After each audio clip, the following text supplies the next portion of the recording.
Okay, good morning everybody, thank you for coming.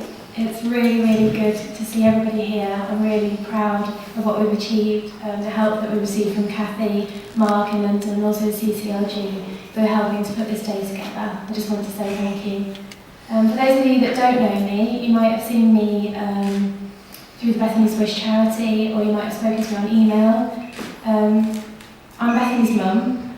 As Jessica has mentioned, Bethany's story isn't a happy one, but this is why we're here. This is why I've got the passion to do what we do, and this is why I want to make a difference.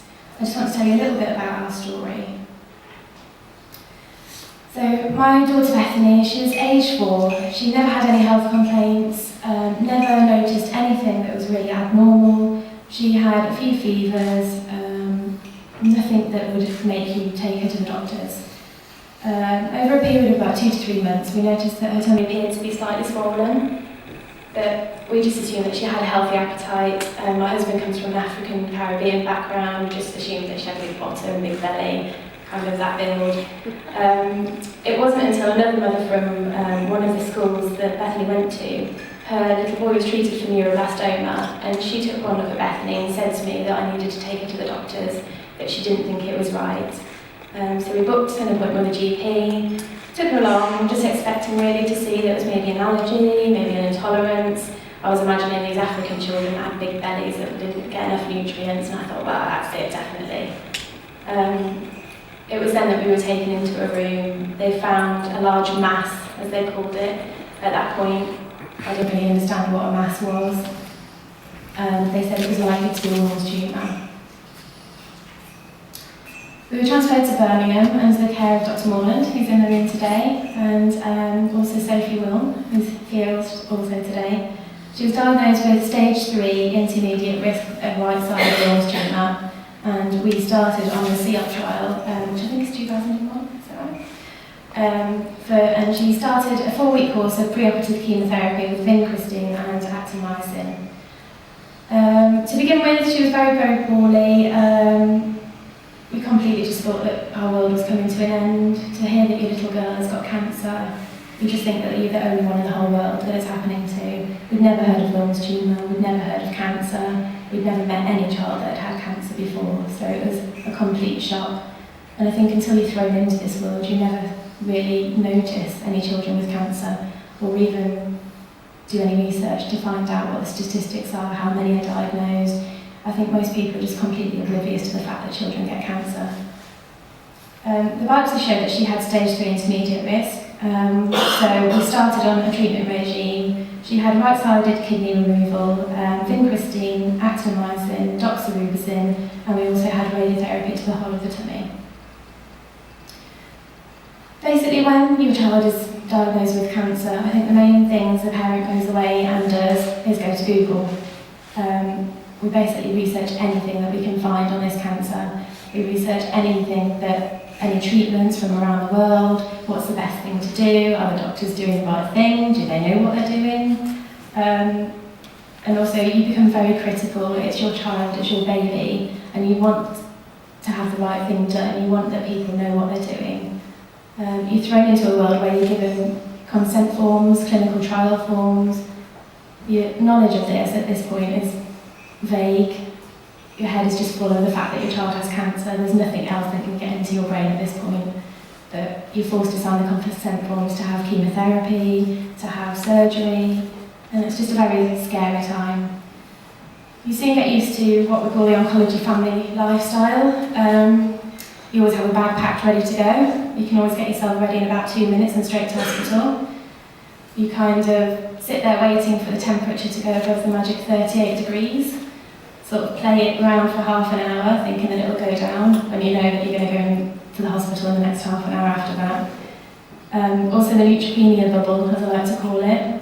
Your child can't basically go anywhere because you're scared of germs, you're scared of people coughing on your child, you're scared of taking them to school, to the cinema, to play with their friends. It's just a very hard thing to live with.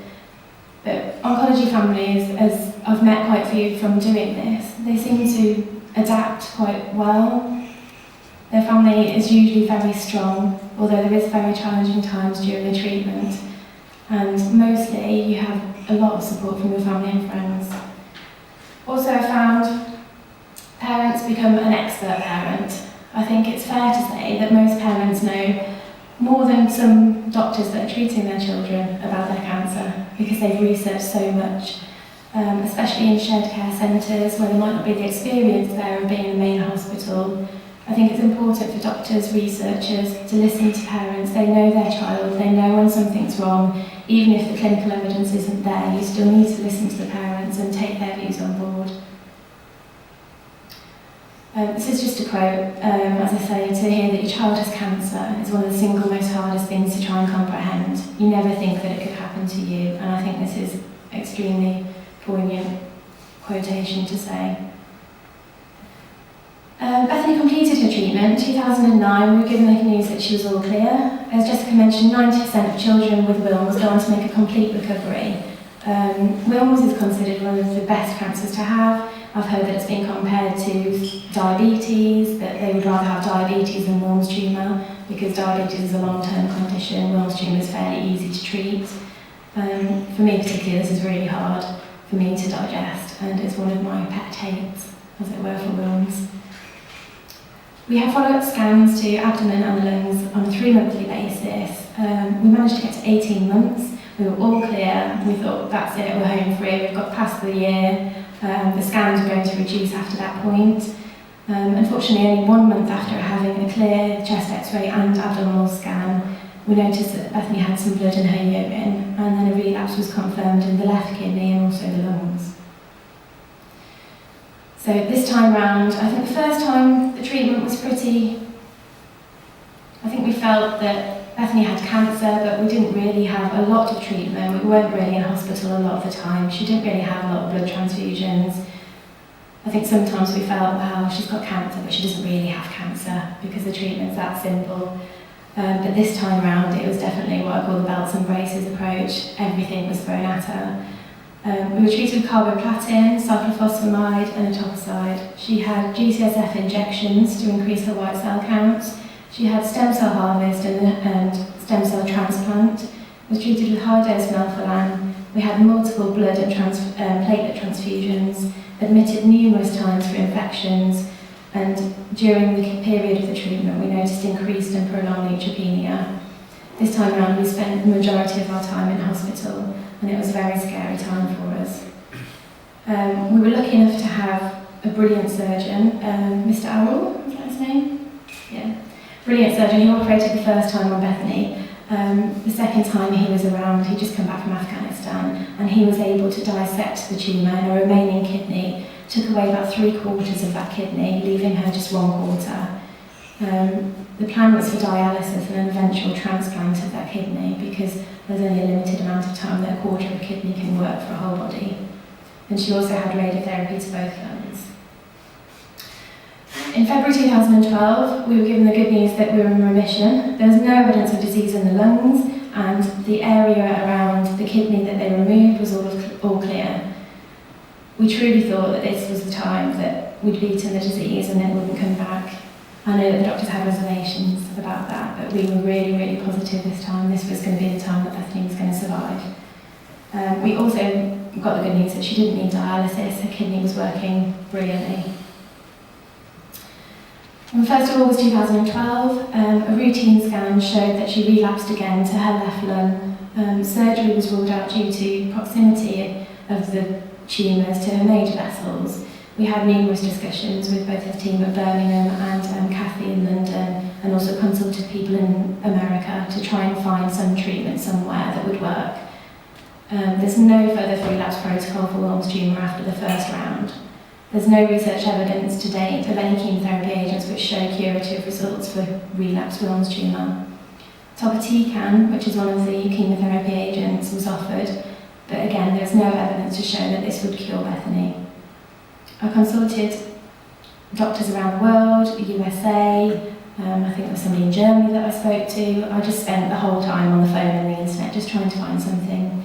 And then we planned for oral etoposide for the meantime, just so we could go on holiday and so that Bethany could enjoy her quality of life. And then unfortunately, on the 12th of October, we lost Bethany, which is only 2.5 months after she relapsed.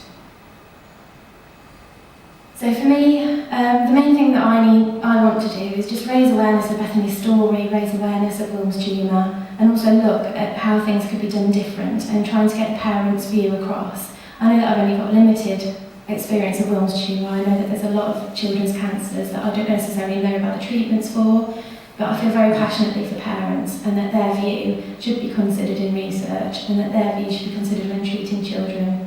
Kathy's been doing amazing work in London with DNA profiling to identify high-risk tumours and also tumours that would relapse. And also biopsy and tissue banking for future research wasn't available for Bethany's tumour, which needs to be changed because they need to be able to keep hold of these tissue samples. They need to be able to analyse them for many years to come, not just for the immediate future. Also, in my case, the way that I see Bethany's story is that there's a difference between somebody like Bethany, who has a stage 3 favourable Wilm's tumour, and somebody that goes on to make a full recovery. I want to know what the difference is. There's a difference there somewhere. It just needs a research trial to find that answer. We also desperately need new drugs for relapse treatments and need to understand the biology of tumours and earlier diagnosis. This slide's just about what parents want. It's just my view, it's not everybody's view. I think that parents realistically want new trials, they want new drugs for childhood cancer. There's a limited access to new drugs. There's no initiatives for people to develop new drugs for children. We need to improve awareness of childhood cancer with the government, with everybody. People need to be aware that children do get cancer. When they're treated, we need less jargon, we need less clinical words, we need it put plainly so that parents can understand it at a time that they don't want to understand anything else. And also considerations for professionals, listen to parents, they know their children, and improve shared care by shared care hospitals as well. Have experts there that are available so that parents feel that there's somebody there who knows what they're doing and they know how to care for their child. Standardised imaging, I think there's a bit of a discussion about MRI or CT for different types of tumours. I think if we had a standardised imaging protocol for specific tumour types, this would greatly help and would make a massive difference in diagnosis and also relapses. Improves access to new drugs. We need to encourage greater financial incentives for companies to develop drugs for childhood cancer. And we need to provide incentives for researchers as well to conduct trials so that there's the need and the want there to make a difference. And we also need to be able to share information between the USA and the rest of the world. This is just a quotation from a poem that I found. I'll just let you read that, it's probably easier.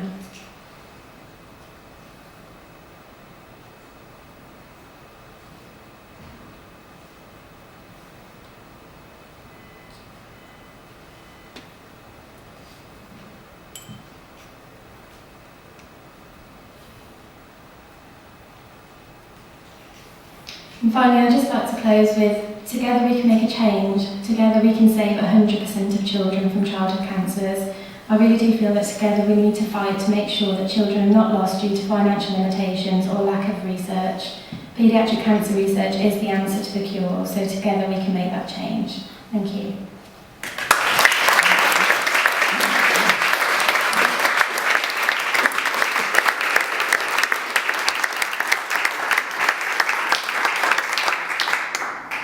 Thank you, Angela. I mean, it's obviously an incredibly sad story, and it's amazing that Angela is so brave to be able to divert her energies so soon after losing Bethany into this amazing endeavour.